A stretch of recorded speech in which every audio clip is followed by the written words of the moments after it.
And that's really interesting when you see the results of it, because you can see, but you get habitual people, literally 1 or 2 people in hundreds that will always click on the links.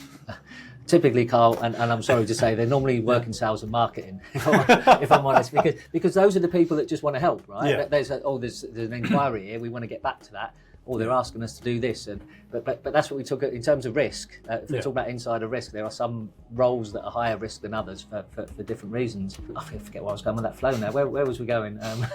Put myself off by calling out sales and marketing. The habitual failures of phishing training. And so I think if you fail it once or twice, certainly the first time, it should be made a little bit light of, and with the individual, and just say, because it happens to all of us. I've done it. I've fallen foul of it, and other people have as well, and it's embarrassing. But it can and will happen to all of us. But there's a little bit of adjustment. It happened. Just take a bit more care. But where people keep doing it over and over again, at some point that needs to be handed over to HR. It's got to be a disciplinary case, because they are a risk, an increase in risk to your organisation if they keep on habitually doing bad security stuff. It's bad for your security culture. I think if that knowledge sort of in someone's at a party, or someone jokingly says, "Oh, this guy keeps on like failing these," they don't know who they're talking to, but that person could be like, "Oh, well, that might be my way in." Then.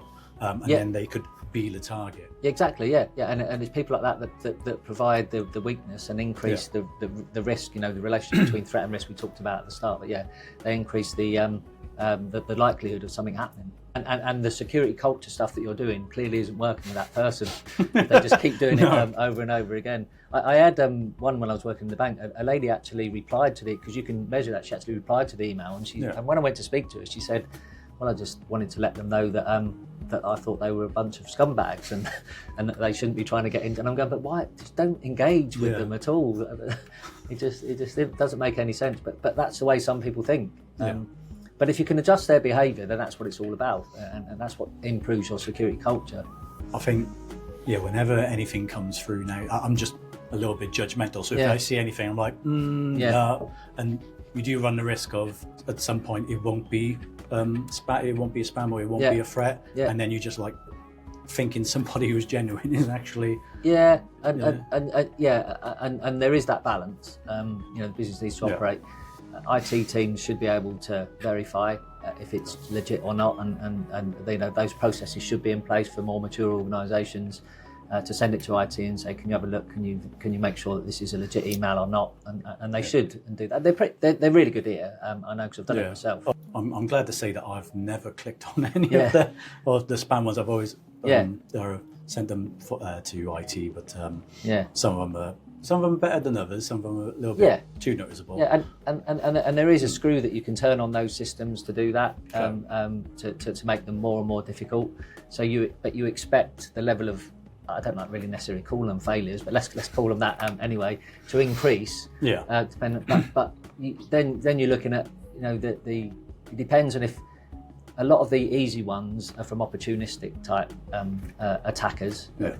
To help insiders enable what they're doing, just to keep it in the context of insider rather than go down the route of saying external.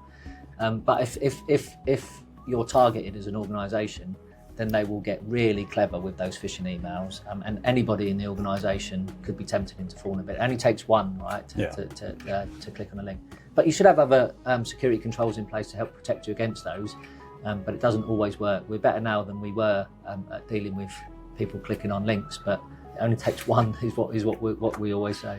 That was a clip from the Briefing Room podcast, and if you want to watch more from that episode of Insider Threat, then you can click right there to see more and watch the full episode right there.